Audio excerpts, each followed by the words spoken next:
اللہ الرحمن الرحیم۔ کپڑے سے جسم جھلکے تو نماز کا حکم۔ نماز پڑھنے کے لیے ایسا کپڑا پہننا فرض ہے جس سے اندر کا جسم نظر نہ آئے، جبکہ عموماً سفید کپڑوں میں اندر کا جسم جھلکتا ہوا نظر آتا ہے۔ کیا اس طرح نماز ہو جاتی ہے یا نہیں؟ نام نہیں لکھا انہوں نے۔ بھائی مرد کے لیے ناف سے لے کے گھٹنوں تک کا جو جسم کا حصہ ہے اس کو چھپانا فرض ہے۔ چھپانے کا مطلب ایسا کپڑا ہو جس سے یہ حصہ نظر نہ آ رہا ہو۔ اگر اتنے باریک کپڑے پہنے ہیں سفید یا کوئی بھی جس سے آپ کے یہ اسکن نظر آتی ہے تو پھر نماز نہیں ہوگی۔ اور خواتین کے لیے چہرے اور ہاتھ کے علاوہ باقی پوری باڈی کو نماز میں چھپانا ضروری ہے۔ اگر اتنا باریک دوپٹہ انہوں نے پہنا ہے کہ سر کے بال نظر آ رہے ہیں اس سے، تو اس دوپٹے کا کوئی فائدہ نہیں ہے۔ تو اس لیے اتنا ہو کہ وہ جھلکے نہیں۔ لیکن اس میں وہمی نہ بنے، کوئی بہت ہی غور سے اگر کوئی تیز لائٹ کر کے دیکھے تو وہ تو پھر جسم جھلکنے کا خطرہ ہوتا ہے۔ یہ نارمل کنڈیشن میں، نارمل حالت میں۔ اکاؤنٹنٹ کو سود کا حساب کرنا پڑ جائے تو جاب کا حکم۔ میں جس فیکٹری میں جاب کرتا ہوں وہاں کے مالک کبھی کبھار سود پر بھی پیسے لیتے ہیں اور مجھے اکاؤنٹنٹ کے طور پر اس کے واؤچر وغیرہ بنانے پڑتے ہیں یا بینک میں ڈپازٹ کروانے پڑتے ہیں۔ میں نے حدیث سنی تھی کہ لکھنے والا بھی اتنا ہی بڑا مجرم ہے، تو کیا یہ جاب میرے لیے جائز ہے یا ناجائز ہے؟ ثناء اللہ لاہور۔ دیکھیے آپ نے بالکل صحیح حدیث سنی ہے۔ نبی صلی اللہ علیہ وسلم نے فرمایا سود کی وجہ سے 4 افراد پر لعنت ہوتی ہے: سود لینے والا، دینے والا، لکھنے والا اور اس پر گواہ بننے والا۔ تو آپ ایکسکیوز کر لیں اپنے باس سے کہ سر یہ سودی لین دین میں نہیں لکھ سکتا۔ تو اصول تو یہی ہے۔ باقی آپ کی جو ارننگ ہے اس کے حلال و حرام ہونے کا تعلق اس سے ہے کہ آپ جو کام آپ کے ذمے ہے اس میں سودی لین دین لکھنے میں کتنا ٹائم آپ کا خرچ ہوتا ہے۔ تو جائز کھاتوں میں آپ کا ٹائم زیادہ لگ رہا ہے، سودی کھاتوں میں آپ کا ٹائم کم لگا رہا ہے، تو جتنا ریشو ہے اس دونوں قسم کی ایکٹیویٹیز کا اسی ریشو کے حساب سے آپ اپنی ارننگ میں سے صدقہ کر دیا کریں۔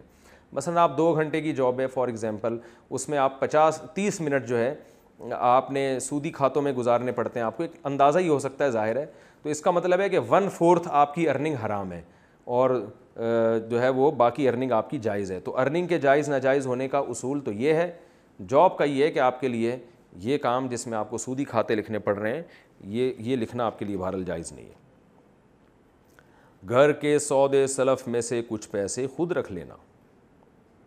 میں اپنے چچا سے پیسے لے کر کریانہ اور سبزی کا سامان لاتا تھا، میں ان سے جھوٹ بول کر کچھ پیسے رکھ لیتا تھا۔ اب وہ پیسے میرے پیسوں میں شامل ہو گئے ہیں اور صحیح پتہ ہی نہیں ہے کہ ان کے پیسے کتنے اور میرے کتنے، تو اب میں کیا کروں؟ کیا میں آدھے پیسے رکھ سکتا ہوں اور آدھے کسی غریب کو دے سکتا ہوں؟ میں نے توبہ کر لی ہے، اب میں ایسا نہیں کروں گا۔ عابد صاحب انڈیا سے۔ بھائی اللہ آپ کی توبہ قبول فرمائے۔ نبی صلی اللہ علیہ وسلم نے فرمایا التائب من الذنب کمن لا ذنب لہ، گناہ سے توبہ کرنے والا ایسا ہے جیسے اس نے گناہ کیا ہی نہ ہو۔ تو آخرت کے لحاظ سے تو بخشش، آپ نے جب توبہ کر لی انشاءاللہ بخشش ہو گئی، لیکن توبہ کی تکمیل میں یہ ہے کہ صاحب حق کو اس کا حق پہنچایا جائے۔ آپ ایک اندازہ لگائیں کہ چچا کے کتنے پیسے آپ نے پیے ہیں، معذرت کے ساتھ یعنی کھائے ہیں غلطی سے، تو جتنے پیسے آپ نے کھائے ہیں تو آپ ہدیے کے نام پہ چچا کو لوٹا دیں۔ یہ نہیں کہ چچا میں نے یہ چوری کی تھی تو یہ لے لیں، تو وہ پھر مسئلہ خراب ہو جائے گا، اعتماد چچا کا ہمیشہ کے لیے ختم ہو جائے گا۔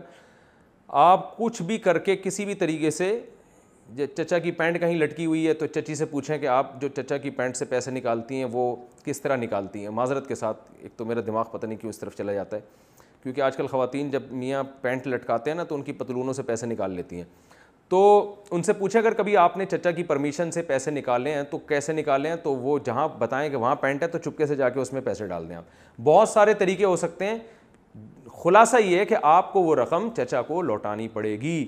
یہ نہ کہیں کہ میں نے چوری کی تھی، ہدیہ کر کے، گفٹ کر کے، پینٹ میں چپکے سے، دیکھیں چپکے سے پینٹ نکالنے کے طریقے تو بہت، پینٹ سے چپکے سے پیسے نکالنے کے طریقے تو بہت ہیں اور لوگ اس پر عمل کرتے ہیں، لوگوں کی پینٹوں سے پیسے نکلتے ہیں۔ خواتین، بعض خواتین جو میرا بیان نہیں سن رہی، جو اس وقت میری یہ مسائل کا سیشن نہیں سن رہی، وہ بھی ایسا کر لیتی ہیں کہ میاں کی پینٹ سے پیسے چپکے سے نکال لیتی ہیں۔ تو جب چپکے سے پینٹ سے پیسے نکالنا ممکن ہے تو پینٹ میں پیسے ڈالنا کیوں ممکن نہیں؟ تو آپ کسی طرح سے بہانہ کر کے چچا کی پینٹ میں یا شلوار کی جیب میں یا قمیص کی جیب میں کسی طرح سے پیسے پہنچا دیں، بہت ثواب ملے گا انشاءاللہ آپ کو۔ نماز میں غیر نمازی کو قرآن سنا سکتے ہیں؟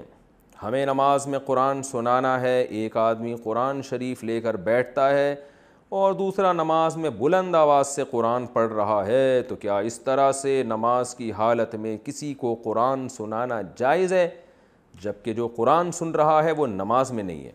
حافظ معاذ انڈیا سے، یہ جائز نہیں ہے۔ اتنی تک کی اجازت ہے کہ آپ اگر قرآن سن رہے ہیں، نماز میں آپ قرآن پڑھ رہے ہیں، وہ بیٹھ کے جہاں جہاں آپ غلطی کر رہے ہیں وہ نشان لگا دے، لیکن وہ لقمہ نہیں دے سکتا، جس کو فتح کہتے ہیں اصل میں۔ یعنی وہ آپ اگر نماز کی حالت میں آپ سے قرات کے دوران غلطی ہوئی تو ایسا نہیں ہو سکتا کہ وہ شخص جو نماز میں نہیں ہے آپ کو غلطی پر تنبیہ کرے اور آپ اپنی غلطی کی اصلاح کر لیں۔ اس صورت میں آپ کی نماز ٹوٹ جائے گی، کیونکہ نماز میں امام کو لقمہ دینے کا حق صرف انہی کو ہے جو اسی نماز میں امام کے ساتھ شریک ہیں، یعنی مقتدی۔ تبھی آپ نے تراویحوں میں دیکھا ہوگا جب بھی امام سے غلطی ہوتی ہے تو پیچھے مقتدیوں میں سے کوئی لقمہ دیتا ہے۔ ایسا نہیں کہ محلے میں کوئی بھی اٹھ کے آ کے امام کے کان میں سمجھایا کہ آپ نے یہ والی آیت غلط پڑھی ہے، تو اگر امام نے اس کی بیس پر سن کے آیت کو ٹھیک کیا تو وہ نماز فاسد ہو جائے گی اس سے، کیونکہ غیر شخص کے ساتھ نمازی کا کوئی ریلیشن نہیں ہوتا۔ تو اس لیے یا تو ایسا کریں کہ کوئی نماز میں تلاوت کر رہا ہو تو قرآن لے کے بیٹھ کے اس کی غلطیوں کا نشان لگا دیں، جب نماز ختم کرے بتا دیں بھائی یہ آیتیں آپ نے صحیح نہیں پڑھی، ان کو ریوائز کر لیں، یا یہ کہ اسی کے ساتھ نماز میں شریک ہو جائے۔ اس کے علاوہ کوئی آپشن آپ کے پاس نہیں ہے۔ عصر کی نماز شافعی وقت کے مطابق پڑھنا، اگر کوئی حنفی عصر کی نماز شافعی مسلک کے حساب سے جلدی پڑھ لیتا ہے تو یہ کیسا ہے، اور اگر اس کا معمول بنا لے تو کیا حکم ہے؟ محمد توفیق ممبئی سے۔ دیکھیے، شافعی وقت میں نماز جلدی پڑھی جاتی ہے جب ہر چیز کا سایہ ایک مثل ہوتا ہے۔ امام ابو حنیفہ کے نزدیک اس وقت ہے عصر جب ہر چیز کا سایہ دو مثل ہو جائے۔ دونوں کے پاس دلائل ہیں اور دونوں کے دلائل بہت ہی جاندار اور بہت ہی مضبوط ہیں۔ امام حنیفہ کے دلائل بھی بڑے مضبوط ہیں، بخاری مسلم کی احادیث ہیں، اور باقی ائمہ کے دلائل بھی مضبوط ہیں، ان کے پاس بھی بخاری مسلم کی احادیث ہیں۔ تو اس لیے، اور احناف میں فتویٰ امام ابو حنیفہ کے ہی قول پر ہے، اگرچہ اس میں صاحبین نے بھی امام حنیفہ سے اختلاف کیا ہے، تو بعض دفعہ امام صاحبین کے قول پہ فقہ حنفی میں فتویٰ ہوتا ہے، لیکن امام حنیفہ کے دلائل اور اس پہ صحابہ کا جو تعامل تھا اس کی بیس پہ فقہ حنفی میں امام حنیفہ کے قول پہ فتویٰ ہے، لیکن جمہور کے قول پر بھی عمل جائز ہے۔ تو معمول بنا لینا تو ٹھیک نہیں ہے، کیونکہ یہ قول بالکل کالعدم ہو جائے گا پھر، اور عصر کی نماز میں ویسے بھی تاخیر افضل ہے، اس کے الگ سے دلائل ہیں کیونکہ ابھی میں ڈیٹیل میں نہیں جا رہا، ابھی تو جس نے جتنا سوال پوچھا ہے میں اس کا جواب دے رہا ہوں۔ تو اس کی ایک دلیل میں دے دیتا ہوں۔ نبی صلی اللہ علیہ وسلم نے ارشاد فرمایا، میری اور پچھلی امتوں کی مثال اس مزدور کی سی ہے کہ ایک مزدور نے فجر سے لے کے ظہر تک کام کیا اور اجر ایک قرات ملا۔ ایک مزدور ہے جس نے ظہر سے لے کر عصر تک محنت کی، اس کو بھی ایک قرات ملا، اور ایک مزدور ہے جس نے عصر سے لے کے مغرب تک محنت کی اور اس کو 2 قرات ملے۔ تو فرمایا کہ عیسائی اور یہودیوں کی مثال ان مزدوروں کی سی ہے کہ جیسے ایک نے فجر سے ظہر تک اور ایک نے ظہر سے عصر تک، تو عمل زیادہ کیا اجر کم ملا، اور فرمایا میری امت کی مثال تیسرے مزدور کی سی ہے کہ عمل تھوڑا کیا اور اجر دگنا مل رہا ہے۔ تو یعنی اس امت کے نیک عمل کی ویلیو اللہ نے بڑھا دی ہے۔ تو اب دیکھیں یہ مثال جب ہی فٹ آئے گی جب ہم عصر کی نماز میں تاخیر کے قائل ہوں، کیونکہ اگر عصر کی نماز ہم جب شافعی وقت پہ پڑھتے ہیں تو پھر یہ مثال فٹ نہیں بیٹھتی، کیونکہ پھر ظہر اور عصر کا جو وقت ہے اور وہ اور عصر اور مغرب کا وقت تقریباً سیم ہو جائے گا۔ تو مثال تو وہ دی جاتی ہے نا جس میں یعنی نبی نے مثال اس بات کی دی ہے کہ ایک مزدور عمل زیادہ ٹائم کر رہا ہے اجر کم مل رہا ہے۔ تو زیادہ ٹائم جب ہی ہوگا جب جیسے فجر سے ظہر تک میں کافی وقفہ ہوتا ہے، تو اسی طرح ظہر اور عصر کے درمیان کا جو ڈسٹینس ہے، جو فاصلہ ہے، وہ زیادہ ہو اور عصر اور مغرب کے فاصلہ کم ہونا چاہیے، تب یہ مثال بخاری مسلم کی صحیح بیٹھے گی۔ تو عصر سے مغرب تک کا وقت کم مانا جائے تو یہ مثال فٹ بیٹھے گی۔ تو اس سے پتہ چلتا ہے کہ افضل بہرحال یہی ہے کہ عصر کی نماز میں تاخیر، البتہ اتنی تاخیر کہ مکروہ وقت شروع ہو جائے، اس سے بھی حدیث میں منع کیا گیا ہے تو اتنی تاخیر جائز نہیں ہے، تو اس سے تمام قسم کی حدیثوں میں تطبیق ہو جاتی ہے۔ خلاصہ کلام یہ نکلا کہ اگر کوئی حنفی جو ہے شافعی وقت کے مطابق عصر کی نماز پڑھتا ہے تو نماز بہرحال ہو جائے گی اس کی، کیونکہ جمہور کا یہی مذہب ہے اور صاحبین کا بھی یہ مذہب ہے، اور اس پر بھی بخاری مسلم کی صحیح حدیث موجود ہے۔ لیکن اس کا عام معمول بنا لینا اس کی اجازت نہیں دی جاتی، کیونکہ اس سے جو اصل وقت ہے، جو افضل وقت ہے، وہ ہمیشہ پھر اس کی قضا یعنی اس کی وہ فوت ہوتا رہے گا۔ تو اس لیے جائز تو ہے، نماز تو ہو جائے گی، لیکن اس کو معمول بنا لینا ٹھیک نہیں ہے۔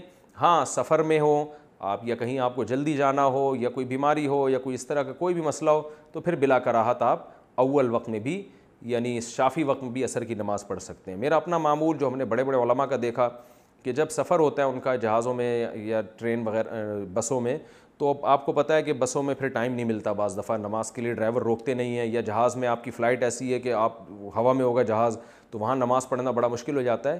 تو ایسی صورت میں پھر میرا بھی اپنا معمول ہے اور بہت سے علماء کو بھی ہم نے دیکھا وہ ان کو اگر ٹائم ملے تو عصر پھر شافی وقت میں ہی پڑھتے ہیں وہ، یا خواتین ہیں آپ کے ساتھ بعد میں پتہ نہیں وضو کی جگہ ملے نہ ملے، کوئی پردے میں رہ کے نماز پڑھ سکتی ہوں نہیں پڑھ سکتی ہوں، بڑے مسائل ہوتے ہیں، تو ان کو بھی پھر سفر میں تو ہم اسی پر عمل کرتے ہیں کہ اول وقت میں ہی عصر کی نماز پڑھ لیتے ہیں۔ لیکن جب آپ مقام میں ہو کوئی مسئلہ بھی نہیں ہے تو پھر وہی ہے وقت بہتر ہے جس پہ صدیوں سے عمل چلا آ رہا ہے، وہ یہی ہے کہ عصر کو مثل ثانی پہ پڑھا جائے، تھوڑا تاخیر کر کے پڑھا جائے۔